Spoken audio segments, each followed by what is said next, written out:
ഇന്ന് നമുക്ക് നല്ല നാടൻ ഒരു ബീഫ് ബിരിയാണി വെച്ചാലോ? പ്രിസർവേറ്റീവ്സ് ഒന്നും ചേർക്കാത്ത നല്ല നാടൻ ഒരു ബീഫ് ബിരിയാണിയാണ് ഇന്ന് നമ്മൾ വെച്ചിട്ടുള്ളത്.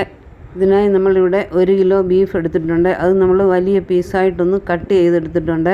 ഇത് നന്നായിട്ട് വൃത്തിയാക്കി എടുത്തതിന് ശേഷം അതിലേക്ക് നമ്മൾ 1 സ്പൂൺ തൈര് ചേർത്തു, 1 സ്പൂൺ കുരുമുളക് പൊടി ചേർത്തു, 1/2 സ്പൂൺ മഞ്ഞൾപ്പൊടി ചേർത്തു, 1 സ്പൂൺ ഗരം മസാല, 1/2 സ്പൂൺ മുളക് പൊടി, 1/2 സ്പൂൺ മല്ലിപ്പൊടി കൂടി നമ്മൾ ചേർത്തിട്ടുണ്ട്. ആവശ്യത്തിന് ഉപ്പും ചേർത്ത് നന്നായിട്ടൊന്ന് മാഗ്നേറ്റ് ചെയ്ത് വെക്കാം. ഏകദേശം ഒരു അരമണിക്കൂറോളം നമ്മളിത് ഒന്ന് റെസ്റ്റ് ചെയ്യാനായി മാറ്റി വെച്ചു. പിന്നെ നമ്മളൊരു കുക്കറാണ് അടുപ്പിൽ വെച്ചിരിക്കുന്നത്. അതിലേക്ക് 1 സ്പൂൺ നെയ്യ് ഒഴിച്ചു, കുറച്ച് വെളിച്ചെണ്ണ കൂടി നമ്മൾ ഒഴിച്ചു കൊടുത്തു. അതിലേക്ക് കുറച്ച് നട്ട്സ് റോസ്റ്റ് ചെയ്യാനായി ഇട്ട് കൊടുത്തു. അതിലേക്ക് കുറച്ച് കിസ്മിസും കൂടി നമ്മൾ ഇട്ട് കൊടുത്തു. രണ്ടും കൂടി റോസ്റ്റായി വന്നിട്ടുണ്ട്.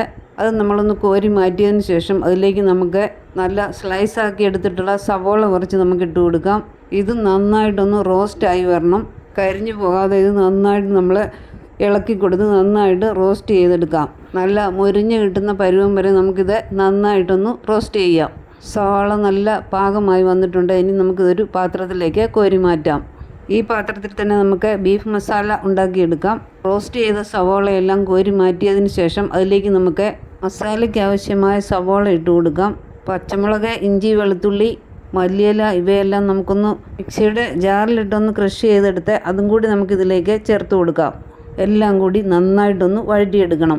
ഇവയെല്ലാം ആവശ്യത്തിന് വഴന്നു വന്നിട്ടുണ്ട്. ഇനി ഇതിലേക്ക് നമുക്ക് തക്കാളി ചെറുതായി അരിഞ്ഞതും കൂടി ചേർത്ത് കൊടുക്കാം. തക്കാളി നന്നായിട്ട് വഴന്നു വന്നിട്ടുണ്ട്. അതിലേക്ക് നമുക്കിനി നമ്മൾ നേരത്തെ മസാല പുരട്ടി വെച്ചിരുന്ന നമ്മുടെ ബീഫ് കൂടി ചേർത്ത് കൊടുക്കാം. അരമണിക്കൂർ നമ്മൾ മസാലപ്പൊടികളെല്ലാം ചേർത്ത് വെച്ചിരുന്ന നമ്മുടെ ബീഫ് ഇതിലേക്ക് ചേർത്ത് കൊടുത്തു. ഇനി എല്ലാം കൂടെ ഒന്ന് മിക്സ് ചെയ്യണം. ഈ സമയം നമ്മൾ 1/2 സ്പൂണ് മല്ലിപ്പൊടിയും 1 സ്പൂണ് ബിരിയാണി മസാലയും കൂടി ചേർത്ത് കൊടുക്കുന്നുണ്ട്. ബിരിയാണി മസാല നമ്മൾ വീട്ടിൽ തന്നെ പൊടിച്ചെടുത്തതാണ്. ഇവയെല്ലാം കൂടി നന്നായിട്ടൊന്ന് ചേർത്ത് മിക്സ് ചെയ്ത് കൊടുക്കണം. ഇനിയും ഇത് വേവാൻ ആവശ്യമായ ചൂടുവെള്ളം നമുക്കിതിലേക്ക് ഒഴിച്ചു കൊടുക്കണം. അധികം വെള്ളത്തിൻ്റെ ആവശ്യമില്ല. ഇത് വേവാനായിട്ട് ആവശ്യമുള്ള ചൂടുവെള്ളമാണ് നമ്മളിതിലേക്ക് ചേർത്ത് കൊടുത്തത്. കുക്കർ അടച്ചു വെച്ച് ഒരു 4-5 വിസിൽ അടിച്ചപ്പോഴത്തേക്ക് നന്നായിട്ട് വെന്ത് വന്നിട്ടുണ്ട്. ഇതിലേക്ക് കുറച്ച് പച്ച തേങ്ങ അരച്ചുകൂടെ നമ്മൾ ചേർത്ത് കൊടുത്തിട്ടുണ്ട്. ഇനി നമുക്ക് ചോറിന് ആവശ്യമായതെല്ലാം എടുക്കാം. ബിരിയാണി പൊടിയിൽ നമ്മൾ 1 സ്പൂൺ നെയ്യ് ഒഴിച്ചു. അതിലേക്ക് നമുക്ക് മസാലയൊക്കെ എല്ലാം ഒന്ന് ഇട്ട് കൊടുക്കാം. അത് നെയ്യിലൊന്ന് വഴന്നു വന്നപ്പം ആവശ്യത്തിന് വെള്ളവും ഉപ്പും ചേർത്ത് നന്നായിട്ട് തിളച്ച് കഴിയുമ്പോൾ അരി നമുക്കതിലേക്ക് കഴുകിയിട്ട് കൊടുക്കാം. അരി നന്നായിട്ടൊന്ന് ഇളക്കി കൊടുത്ത് ഇതൊന്ന് വെന്ത് വരുന്നത് വരെ നമുക്ക് വെയിറ്റ് ചെയ്യണം. ഇടയ്ക്ക് നമ്മളൊന്ന് ഇളക്കി കൊടുത്താൽ മതി. ഒത്തിരി വെന്ത് പോകാതെ ഒരു പരുവത്തിൽ നമ്മളിത് കോരിയെടുക്കണം.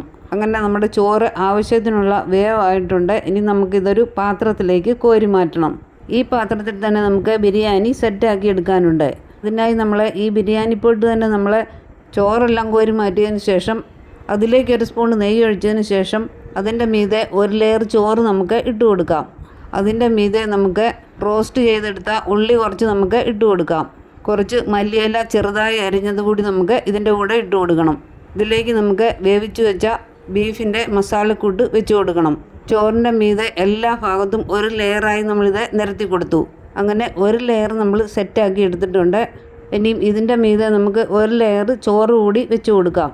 അങ്ങനെ മസാലയെല്ലാം നല്ല സെറ്റാക്കി നിരത്തി കൊടുത്തതിന് ശേഷം അതിൻ്റെ മീതെ നമുക്ക് ബാക്കി വന്ന ചോറ് കൂടി ഇട്ട് കൊടുക്കാം. എല്ലാ ചോറും നമ്മൾ ഇതിൻ്റെ മീതെ ഇട്ട് കൊടുത്ത് നല്ല സെറ്റാക്കി നിരത്തി കൊടുത്തിട്ടുണ്ട്. ഇനി ഇതിൻ്റെ മേലെ നമുക്ക് കുറച്ച് നെയ്യ് കൂടി ഒഴിച്ചു കൊടുക്കാനുണ്ട്. അതിനുശേഷം നമുക്ക് റോസ്റ്റ് ചെയ്തെടുത്ത ഉള്ളിയും നട്ട്സ്, കിസ്മിസ് ഇവയും കൂടി നമുക്ക് ഇതിൻ്റെ മീതെ ഇട്ട് കൊടുക്കണം. എല്ലാം സെറ്റാക്കിയതിന് ശേഷം പഴയ ഒരു പാൻ അടുപ്പിൽ വെച്ച് അത് നന്നായിട്ട് ചൂടായി വരുമ്പോൾ നമ്മുടെ ബിരിയാണി പോട്ട് അതിൻ്റെ മുകളിൽ എടുത്തു വെച്ച് അടച്ചതിന് ശേഷം ഫ്ലെയിം കുറച്ച് വെച്ച് ഒന്ന് ദമ്മായി വരാൻ വേണ്ടി വെയിറ്റ് ചെയ്യാം. നമ്മുടെ ഈ വീഡിയോ കാണുന്ന എല്ലാ കൂട്ടുകാരും സപ്പോർട്ട് ചെയ്യണേ.